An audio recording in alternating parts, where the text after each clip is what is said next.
Midwest, you just kind of, maybe it's an American, I don't know. I just kind of thought that this was what everybody did. I didn't really allow myself to think differently or to dream big. Rise up, mind shift, new day, new hustle, street lights, bright ideas, courage through the struggle. Focus on the vision, move smart, stay true. From the city to the boardroom, we breaking through, shift gears, new fears, but we thrive in attention. Turn lessons into action, goals into intention. Don't blink, stay up, every player's precision. Welcome to Mind Shift, where ambition meets the mission. My name is Jessica Powell, and I'm the owner of Social Balances. And I really am just obsessed with people. I love helping people find their people. Well, I don't like to play the blame game, but for a lot of my life, I was, searching for other people's validation of me, for other people to like me, for other verbal praise is my love language. It meant a lot to me to feel valued by other people. And sometimes that would work really well, and other times it wouldn't because that's not what other people value. And I realized that I was giving away all my power. I was allowing other people to define my value, my what I bring to the table, and the world is a lot more fun, enjoyable, joyful place to be when you define your own value and you sit wherever you want to sit at whatever table you want to sit at. I was blaming other people. I mean, all I did was blame people. Blame that jerk, blame that situation. There was days where I would just wake up and the weather would be bad and I would blame the weather. And now looking back, I realized that I just wanted to sit in that. And I was practicing deferral, like deferring my own feelings, like about blaming the world, feeling sorry for myself. Um, and that wasn't getting me anywhere except for more repetition in hopelessness, in anger, in, just not a place that I wanted to be. I wish I could remember like what trigger, like an event. But for me, it was finding the right person, ironically. I I was introduced to a lady, ironically, her name is Joy, and she helped me see things I had never seen before and helped me learn a new way to train the brain.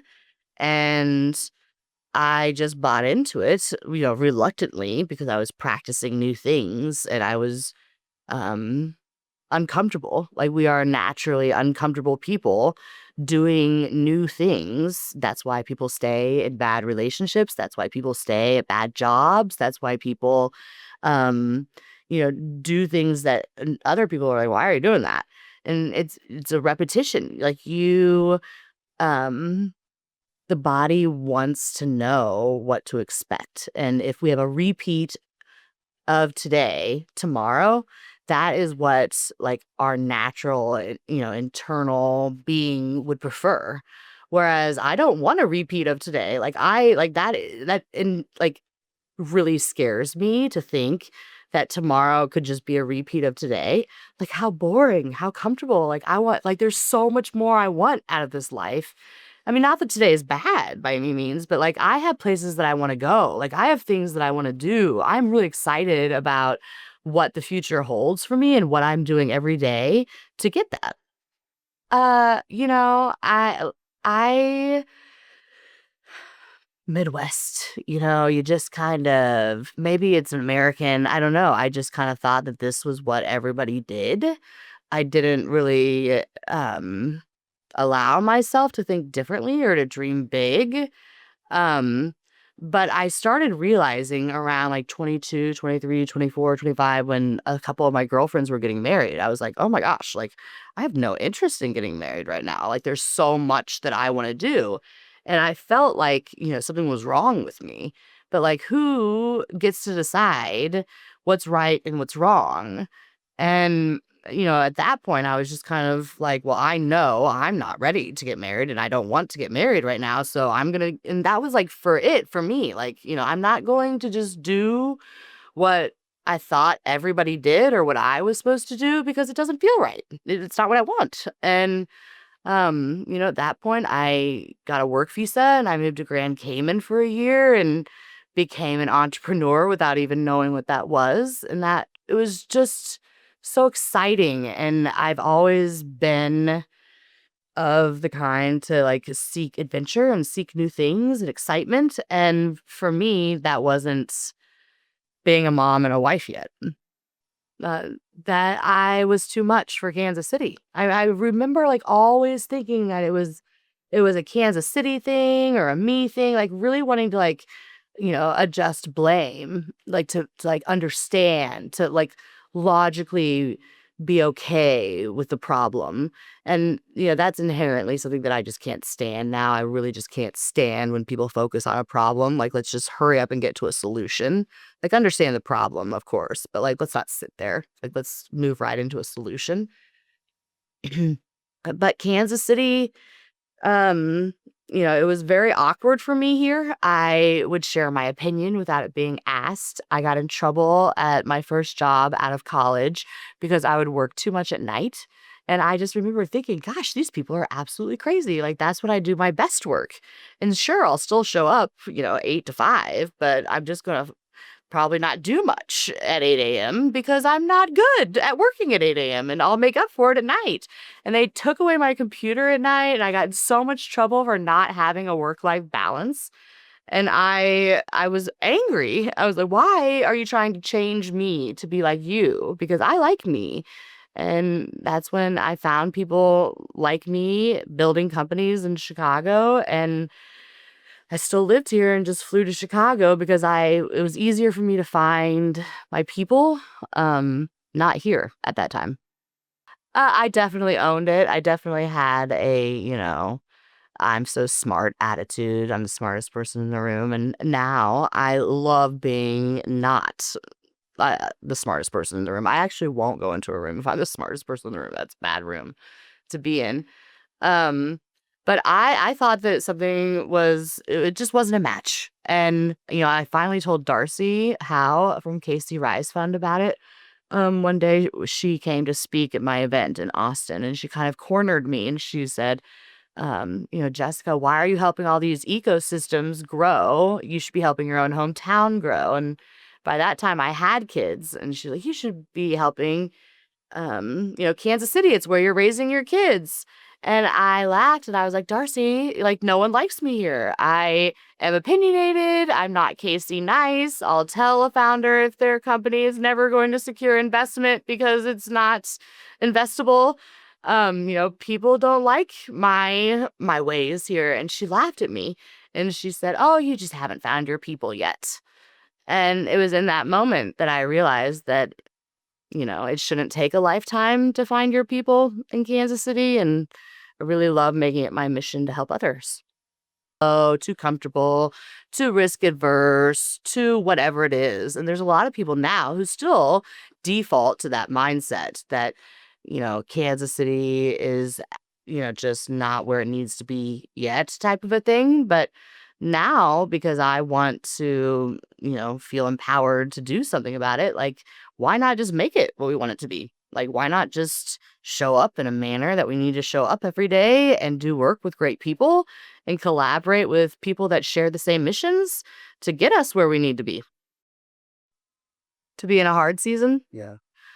When I felt trapped, when I felt, put in a box, for me, it felt just depressing. It felt um, constrictive. It made me an angry person.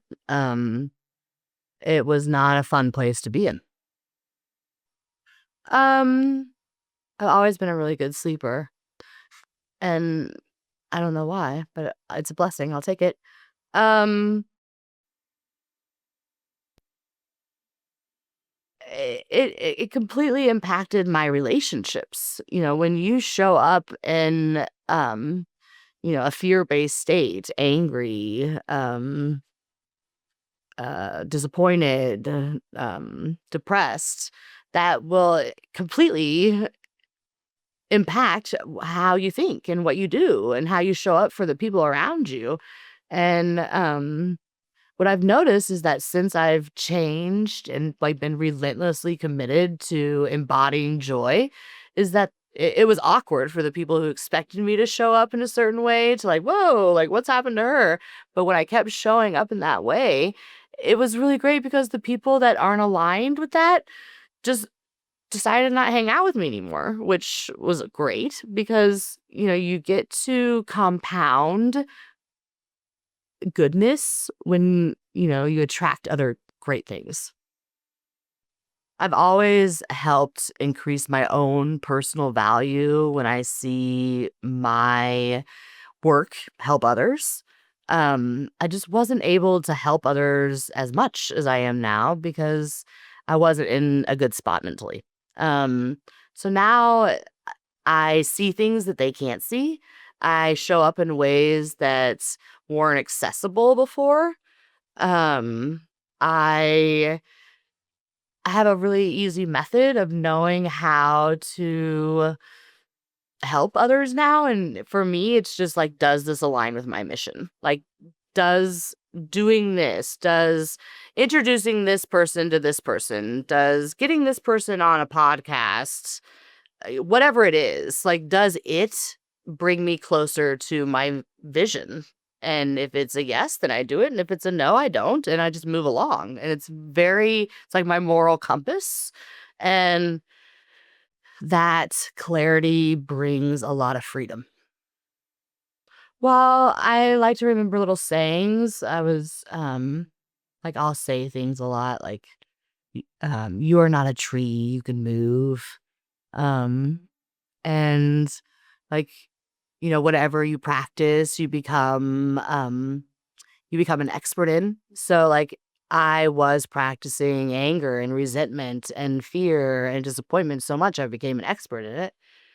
But now, um, like when I experience those things, they're so unfamiliar. Like I can like immediately see like, whoa, like that is not joyful. That is not a love-based emotion. Like, and try to emotionally regulate so that I can get back to where I need to be to get me closer to my goals. Like sitting in a place of sadness, anger, disappointment, resentment, it's never going to get you to a place closer to your goals. So having them is like the mental resiliency to train the brain to get out of that place is really important. And if you don't know how to do that on your own, there's lots of ways to practice those things and find people or reach out to me. Yeah, I remember I used to always wake up at 4:45 in the morning, like clockwork. I couldn't not wake up at 4:45 in the morning, even when it was the weekend. And that was because I had trained myself that Startup Hustle podcast was going to air at 5 a.m. And if I didn't catch a mistake before anyone else caught the mistake, like there would be consequences. My day would look really, really bad. Bad meaning blame from other people, you know, her like doubt, fear, like, do I even need this job? Am I even good at it? Like, you know, um, I would anticipate bad things happening before they even happened just because I was so certain that it was not a good thing. And that manifested really not good things for me and for my family. I became even more unhealthy. I drank more. I was eating out all the time. I didn't show up in a loving way for my own family. I wasn't great at my work. And um now I sleep. Today I slept until 8 a.m. Yeah, in my lost season, I didn't know who I was, and I didn't really like who I was at that point, so I didn't necessarily want to hang out with other people like that or expose that. So I really like drew in, and that was not really very much fun for a long time. It was a really like sad place to be, but I planted a lot of tulips and got prepared for a new season because nothing stays the same forever. And you know, I wanted to be a part of the solution. When you focus on a problem for too long, the problem just expands. And at some point during that season, I realized that I wanted to be a part of the solution, not necessarily complain about all the silos. But what would happen if I went into each one of those silos, reminded everyone that we all have the same mission here, and made us one big silo together? Yeah, I went all in on a couple of companies before because I love working, and I thought that it would bring me something if that company did something. Maybe the metrics were acquisition, of course, or a certain amount of money in my own personal account. But what I realize is that that is all of that is beyond my control. Like, it is dependent upon how other people show up, the macro environment of the world.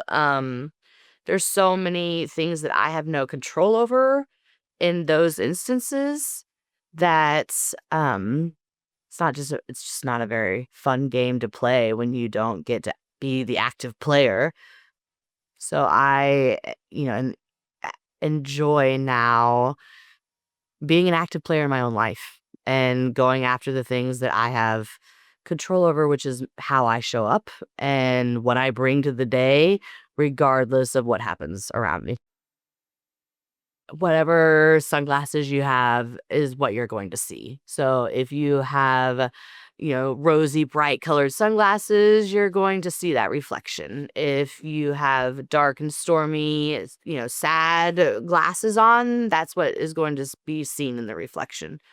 And so, like, in that moment, I was able to see a different perspective. Instead of Kansas City being slow or not liking me or wanting to put me in a box, instead it was, wow, like maybe I could go find a great box to, go hang out in with other people. It was just a complete different mindset and put on a different pair of glasses, so to speak. Yeah, success feels real.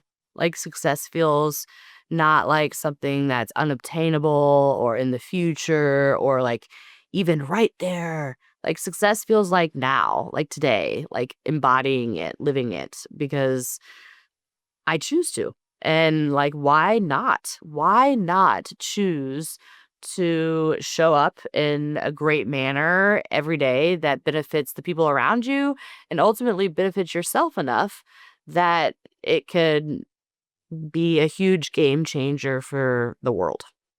Yeah, back to the people thing and the power of relationships. I remember taking Frank Keck out to lunch probably 3 or 4 years ago now.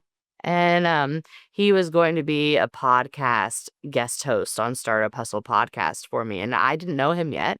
And I didn't believe that he would do the job that I needed him to do first. And so I took him out to lunch. And when we were out to lunch, he asked questions that I had never been asked before. Like, what am I working for? Like, why did I wake up today and go to work? And, asked me questions about my kids. And I remember thinking in that moment, wow, I've never even met this man.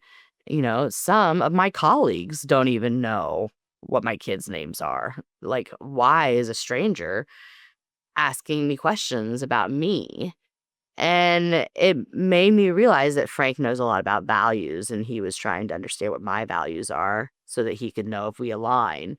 But in that moment, it made me realize that I have the same values as him.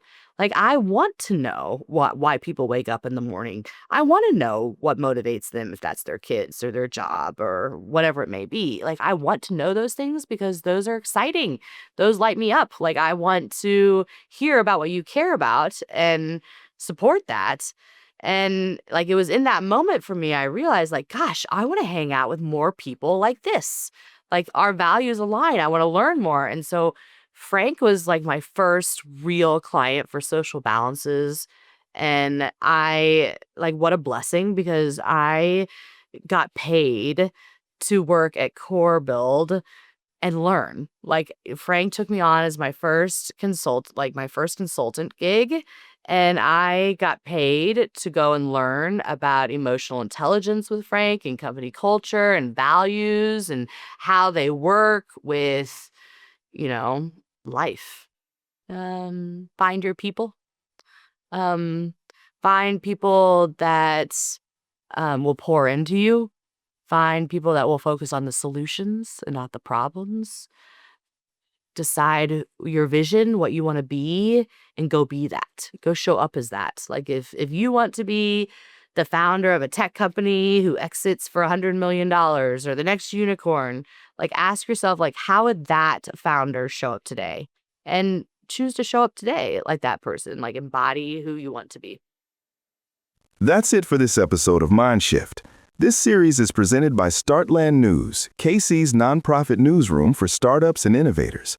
Produced by Social Apex Media, a Kansas City marketing and content studio. If this hit for you, share it with another entrepreneur and subscribe for the next video.